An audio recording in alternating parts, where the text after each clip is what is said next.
Bons estudos a todos. Eu vou falar agora da gratuidade da Justiça, conforme as disposições inseridas aí no Código de Processo Civil. Começando pelo artigo 98, que versa que a pessoa natural ou jurídica, brasileira ou estrangeira, quer dizer, tem a amplitude aí da abrangência do dispositivo, né? Com insuficiência de recursos para pagar as custas, as despesas processuais e honorários advocatícios têm direito à gratuidade.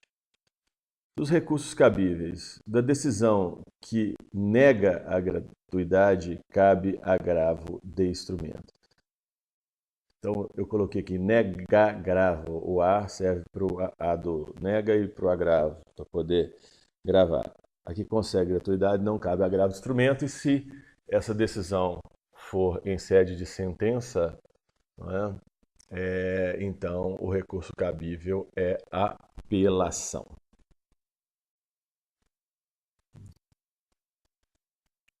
A gratuidade da justiça compreende as taxas ou as custas judiciais, os selos postais, ou seja, compreende significa que o beneficiário não terá o ônus de pagar essas despesas. As despesas com publicação na imprensa oficial, dispensando-se a publicação em outros meios, a indenização devida à testemunha, que quando empregada receberá do empregador salário integral, como se em serviço estivesse. Então, ou seja, não tem que pagar a testemunha, fica o ônus para o empregador. As despesas com a realização de exame de DNA, bem como de outros exames considerados essenciais, os honorários do advogado, daí o nosso personagem que sempre representa o advogado com terno e gravata, do perito e a remuneração do intérprete. Eu coloquei aqui na posse do presidente Bolsonaro e a senhora primeira-dama aquela intérprete em Libras que até chorou, foi uma cena até muito comentada, né? Muito bonita, né? Então também a remuneração do advogado, do perito e do intérprete não são ônus do beneficiário da gratuidade da justiça. O custo com elaboração de memória de cálculo também, muito associado aí com a perícia, né? Porque são contas mais simples. Os depósitos previstos em lei para interposição de recurso, para a propositura de ação e para a prática de outros atos processuais. No tocante ao exercício aí da ampla defesa e do contraditório. Os emolumentos devidos a notários, quer dizer, cartórios,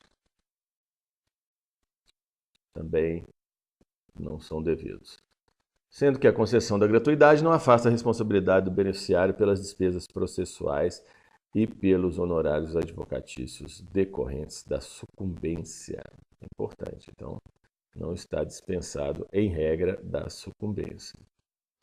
Vencido o beneficiário, as obrigações decorrentes de sua sucumbência ficarão sob condição suspensiva de exigibilidade e somente poderão ser executadas se, nos 5 anos subsequentes ao trânsito em julgado da decisão que a certificou, desde que, eu coloco aqui 5 bombinhas, quem conhece aí o esquema do canal, essa bombinha significa execução. Então aqui tem 5 anos para executar a partir do vencido beneficiário, ou seja, quando quem teve a gratuidade perdeu a ação. Então, esse fato dele ter que pagar a sucumbência, quer dizer, o credor tem que comprovar que ele não mais necessita. Então, quer dizer, é uma disposição mitigada, tá certo? A concessão da gratuidade não afasta o dever do beneficiário de pagar, ao final, eventuais multas processuais que lhe sejam impostas. Então, sendo assim, tá aí, eu coloquei até um guardinha aqui aplicando a multa para poder fixar. O beneficiado pela gratuidade, autoridade policial, não é? Beneficiado pela gratuidade, mesmo assim, tem o dever de pagar as multas processuais. A gratuidade poderá ser concedida parcialmente, não é? Em relação a algum ou a todos os atos processuais, ou consistir na redução percentual de despesas processuais que o beneficiário tiver de adiantar no curso do procedimento. Então, a gratuidade pode ser parcial, isso aí, inclusive, cai muito em concurso, e pode ser também a critério do magistrado concedido parcelamento de despesas processuais que o beneficiário tiver de adiantar no curso de procedimento. Por exemplo, quando tem que pagar uma perícia, pode parcelar, né, entre outras despesas na esfera aí do transcorrer do processo. Aplica-se também ao custeio dos emolumentos disposto no artigo 95, ou seja, tem que também ter a gratuidade, como já dito, na esfera aí dos cartórios. Havendo dúvida fundada quanto ao preenchimento dos pressupostos para a concessão da gratuidade, o notário ou registrador pode requerer ao juízo a revogação total do benefício ou mesmo o seu parcelamento. O pedido de gratuidade de justiça pode ser formulado tanto na petição inicial, na contestação, na petição para ingresso de terceiro no processo ou até mesmo em sede recursal. Se superveniente a primeira manifestação da parte na instância, o pedido poderá ser formulado por petição simples, autônoma, nos autos do próprio processo e não suspenderá o seu curso. O juiz somente poderá indeferir o pedido se houver nos autos elementos que evidenciem a falta dos pressupostos legais para a concessão de gratuidade, devendo, antes de indeferir o pedido, determinar a parte a comprovação do preenchimento dos referidos pressupostos. Então, tem que ter nos autos, não elementos que justifiquem a concessão. Presume-se verdadeira alegação de suficiência deduzida exclusivamente por pessoa natural. Então, para a pessoa física, a mera alegação presume-se verdadeira, né, sem prejuízo das verificações que eventualmente possam ser feitas pelo próprio juízo, a pedido da outra parte, tendo em vista a confirmação da veracidade das alegações do pretendido beneficiário. A assistência do requerente por advogado particular não impede a concessão de gratuidade da justiça. Esse é até um tema que era bastante combatido, porque muitos juízes sentenciavam, definiam que, como aquela parte estava sendo assistida por advogado, a mesma tinha condições financeiras. Todavia, é muito questionável, porque o advogado pode ser remunerado no mérito. E a função também da advocacia, ela é também, eventualmente, voluntária, não é? Então, seja por isso, seja por outras questões, essa interpretação, ela decaiu. Na hipótese do parágrafo 4º acima, o recurso que verse exclusivamente sobre o valor de honorários de sucumbência fixado em favor do advogado de beneficiário estará sujeito a preparo, salvo se o advogado também tiver direito à gratuidade. Ou seja, aí já é uma causa de pedido específica do advogado que pretende fazer jus à sucumbência, não é? Então, não significa que se a parte for beneficiária, ele automaticamente também o será, razão pela qual, se o mesmo entender que tem e possui esse direito, ele deve solicitar para que o benefício lhe seja concedido de forma peculiar e não extensiva em relação a quem o contratou.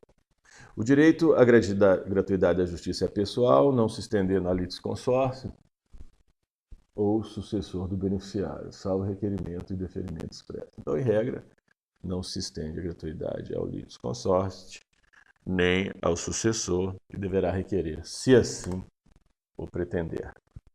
Requerida a concessão de gratuidade da justiça em recurso, o recorrente estará dispensado de comprovar o recolhimento do preparo.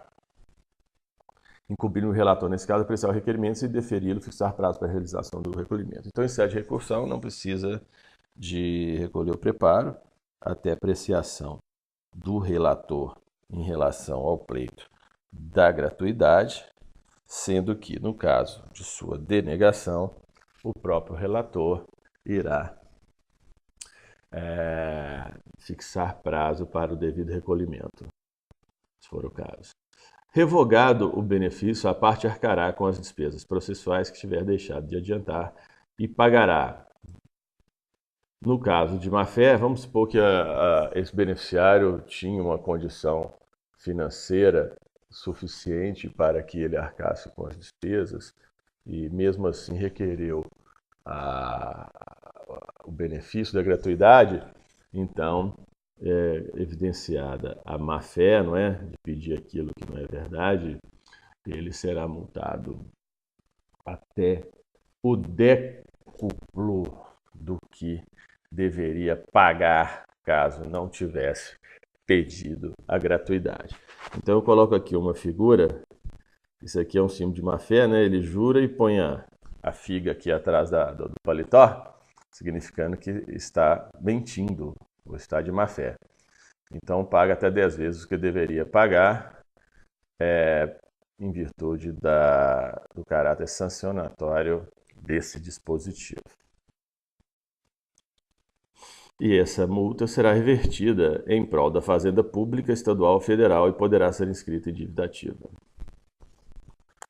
Contra a decisão que indeferir a gratuidade ou sua revogação, ou seja, indeferiu ou revogou, uma já concedida, caberá agravo de instrumento, exceto quando a questão for resolvida na sentença contra a qual caberá apelação. O recorrente estará dispensado do recolhimento das custas até decisão do relator sobre a questão no julgamento de recurso. Isso aí já foi falado, quer dizer, só precisa recolher depois da apreciação por parte do relator no tribunal. Sobrevindo o trânsito em julgado decisão que revoga a gratuidade, a parte deverá efetuar o recolhimento de todas as despesas de cujo adiantamento foi dispensável, inclusive as de recurso interposto, se houver, no prazo fixado pelo juiz, sem prejuízo de aplicações das sanções previstas em leis. Não efetuado o recolhimento, o processo será extinto sem resolução de mérito. Tratando-se do autor, nos demais casos, não poderá ser deferida a realização de nenhum ato ou diligência requerida pela parte quando efetuado o depósito. Ou seja, a parte pediu a gratuidade, não foi deferida, ela não depositou, então o processo não vai continuar, será extinto sem resolução do mérito, caso não ocorra o pagamento daquela parte que requereu o benefício que não foi concedido, dentro do prazo estabelecido pela autoridade judicial. Agora eu vou dar uma pincelada aqui na jurisprudência do tema.